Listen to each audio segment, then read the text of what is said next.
Hey everyone, Bernard here with the latest Citizen vlog, and it's a sad one today. I'm recording this on the 26th of May 2020, and we have heard today of that sadly Glyn Pardoe, the ex-Manchester City player and legend, let's say legend, yes, absolutely, has sadly passed away today. I got an image there of, obviously on Twitter, it was Tommy Doyle. Fairly recently, that one, wasn't it? I mean, I think it was only last year. Great. Obviously a little message from Tommy Doyle there: forever my hero, I love you so much, rest easy. Yeah, it's a sad passing of Glyn Pardoe. And it's, if you watch my Citizen vlogs, we do little moments in time. I've started doing moments in time now, and obviously I would have picked this March 25th, 1977. We had the great, wasn't it, Glyn Pardoe, one man, one club. Great image, great sentiment.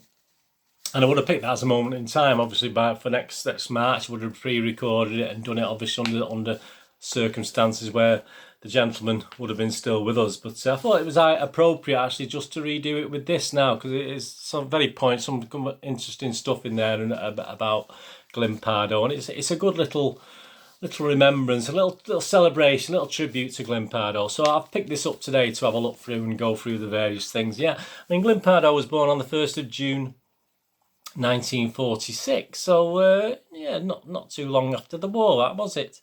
So 26th of May 2020, sadly, he passed away. So he was 73, so he would have been 74 in literally days' time, wouldn't he, unfortunately?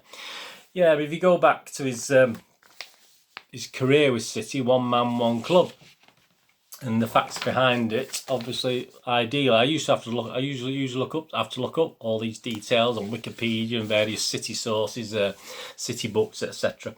But I'll just read from the facts behind this one man, the one club man. Born Winsford, Cheshire, June the 1st, 1946. Signed apprentice professional 26th of July 61. Signed professional 4th of June 1963. Central League debut 9th of the 9th 61 versus Chesterfield at Main Road. Football League debut, and they actually spelt Main Road wrong on this, which isn't great, is it, for a brochure? Football League debut 11th of April 1962 versus Birmingham. So he was still an apprentice, obviously, when he made his debut at Main Road, aged just 15 years, 314 days. A bit more on that in a moment. Wife's name Patricia, children Vanessa and Charlotte. Hobbies, golf, badminton, gardening. Home, Davenham, Northwich, Cheshire. Oh, still very posh, very Davenham, Northwich. Honours, schoolboy internationals for England, 2 caps against Scotland, 2 caps against Wales, a cap against West Germany, a cap against Northern Ireland, and a cap against Republic of Ireland. He played 4 England under-23 internationals in 1968 and 69 against Hungary, Portugal, Belgium and Portugal again. And his honours with Manchester City, these are his honours. We're only going to concentrate on one today because I'll tell you about that later. 1965-66, Second Division Championship medal. Yeah, I mean, he wasn't actually playing on a regular basis in the team that got relegated. Obviously, it was the season after he made his debut, but he very rarely played that season, so we certainly can't blame Glyn for that. 67-68, First Division Championship medal. 67-68, Charity Shield winners plaque. 68-69 FA Cup winners medal. 68-69 Charity Shield runners up tankard, or you get a tankard if you're runners up. 69-70 Football League Cup winners medal. 69-70 European Cup winners medal. European Cup winners medal, not Cup winners Cup medal. And I think they assume we've won the European Cup there. I don't know who edited this brochure, but it's obviously not very good. 73-74 Football League Cup runners up tankard. So appearances 302 plus 2 as a substitute and 17 goals. So that just sorts about sums it up. And obviously, one of the first images you see is obviously himself and his wife and Mike Doyle getting a kiss off both there. So obviously with the League Cup. So it's quite interesting because even though he'd won the Cup Winners' Cup, not the European Cup like it said in there, even though he'd won the Cup Winners' Cup and the FA Cup, which obviously were both probably superior to the League Cup. When we look at 1981, March 28th, 1981, and Peter Gardner actually interviewed Glyn Pardoe about his favourite ever game. and it's republished in this testimonial program. And his favourite game, at a push, this is because he's quoting Glyn Pardoe, at a push I would pick the League Cup final as my favourite game. I got to go for that for no other reason than that I scored the winning goal at Wembley. What more can a player ask for? It is a once-in-a-lifetime achievement, says Glyn. He goes on, I had been at Wembley the previous year playing in the City side that won the FA Cup, but even that occasion was overshadowed the moment I scored the winner against West Brom in the League Cup final. And I think it's every lad's dream, isn't it, to play in a cup final. And to score in a cup final, I mean, it is dreamland, isn't it, for any lad? So even though, as I said, he won obviously superior trophies, he picked the League Cup final as his favourite ever game. And interesting enough, if you look, it's that nice, great image of the 69-70 squad there, actually, with Glyn Pardoe right next to the end. That's a great image of the players from them. Look at the trophies in front there. So they didn't have the League Cup then, did they? So that would have been added to that little, you know. But obviously would have had to give them back, so they wouldn't have had all four, would they? Not like a certain other team. Yeah, so when we look at the Meet Manchester City, it's quite interesting. They've been a bit mean to Glyn, actually, on this one. And I think these sort of pen pictures are probably put away by someone, put together by someone at City. Just reading between the lines. Glyn Pardoe, in his early days with the club, was a wonder boy centre forward, and although he is never quite sharp enough for that specialist job, he still retains the necessary ball skills. Looks bulky, but in fact moves and tackles swiftly, something which has won him representative recognition and will win him more. A product of City's youth scheme and a one-club man. So even then, with plenty of years left, I mean, he actually finished in 1975, but he still could have had 4 or 5 years. It was the injury, obviously, unfortunately, against Manchester United in 1970, wasn't it? That he only had one really full season after that. He was sort of in and out, and he was never quite the same. I think it was 73, 74. He played quite a few games, but around that, he didn't play as many games as he would have liked, and we'd all would have liked, obviously. So say he picks that League Cup. There's also a couple of images. There's one there with he's here in the corner, obviously with Tony Butt lifting the cup, but there's Glyn Pardoe there. And there's a great image of him actually after he scored his goal. There's a great image of, there's an image here of him scoring the goal. I'll tell you, I'll show you that first, can't I? Him scoring the goal. That's like a close-up of it. Absolutely fantastic. And at the time, wasn't on television. I was listening on the radio. I think Grandstand had gone off, and the teleprinter had it at 1-1. Because we scored a late equaliser. Mike Doyle scored a late equaliser, didn't he, to take it to extra time. So Grandstand had gone off, so I went onto the radio, I think, to listen to the rest of the game, and obviously I was so happy when obviously Glyn Pardoe scored the winning goal. It was superb. So that was him scoring it, and that's just a great image there in this programme. And he's number 11, he wore number 11 in that game, turning away after he'd scored the goal, obviously celebrating. So that's a great image of that.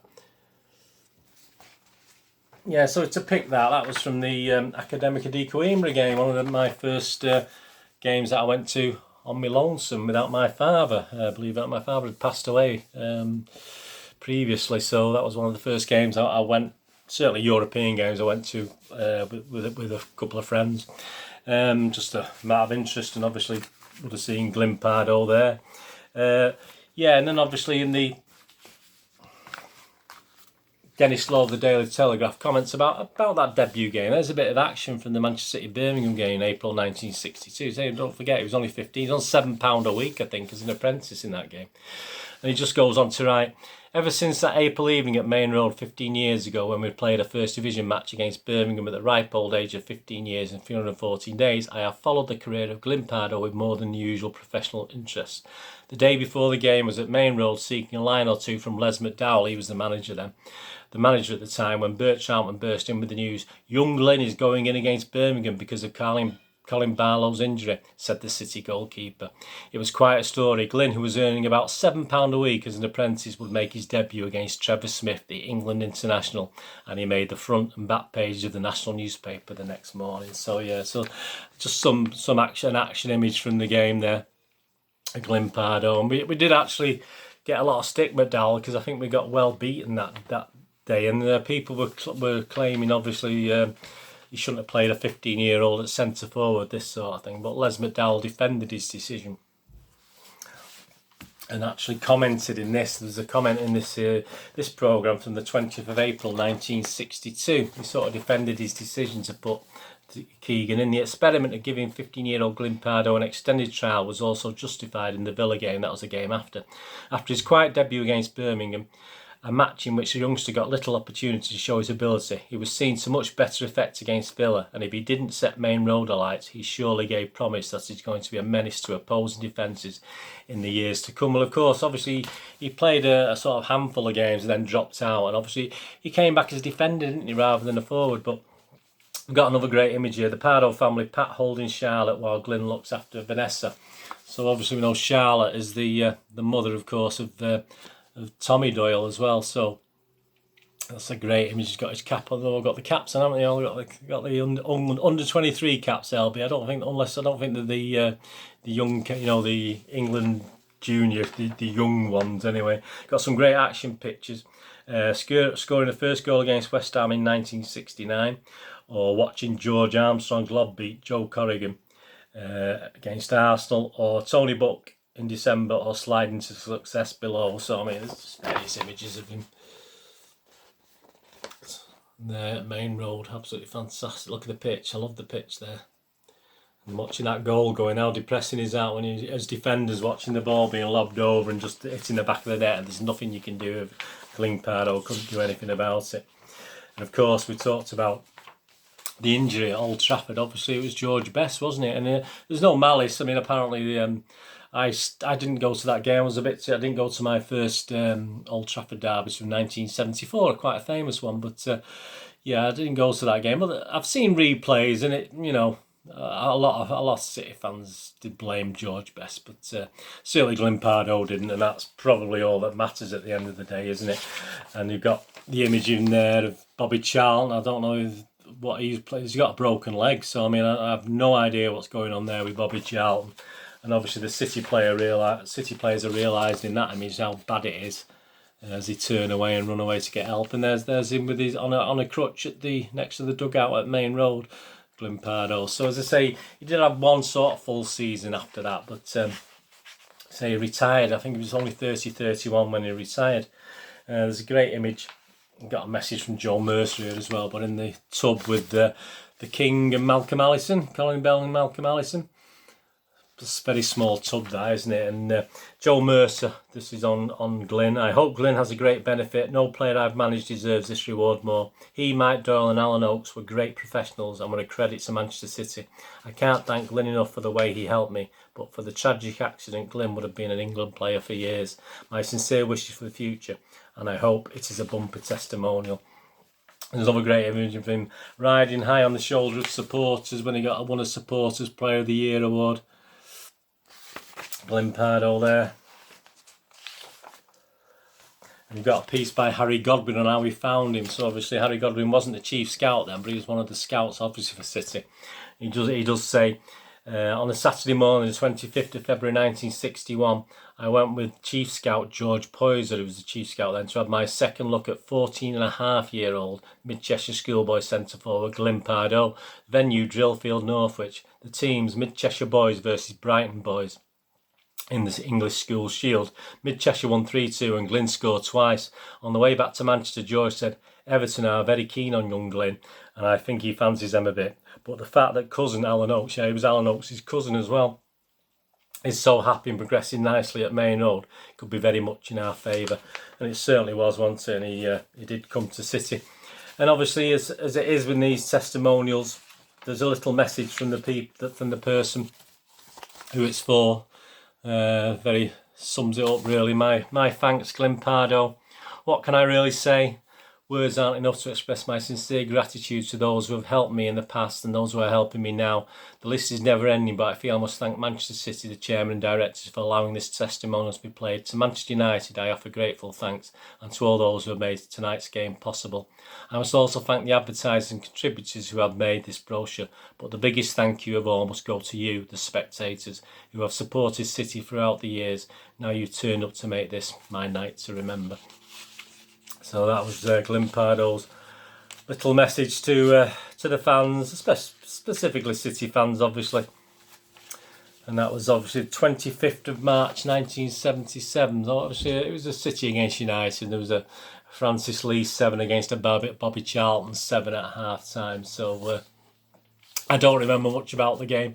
Did I meet Glyn Pardoe? Well, I think I got his autograph once, when in the late 60s when I was sort of doing that sort of thing. But I've never actually spoke to the gentleman. I've spoke to a few ex-City players over the years, but certainly not Glyn Pardoe. But I do have fond memories, and he was just, if I have to name my favourite, I can always name my team. Glyn Pardoe is always in my team. We all have a team we can name, can't we, from a certain year, and Glyn Pardoe is always my number 3, not number 2.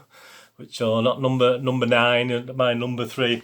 We got another great image with his family there, with his daughters again and his wife. That was City at home. That was from a programme, 10th of November 1973 against Arsenal. That was just a little feature City used to do. And another great image of Glyn Pardoe.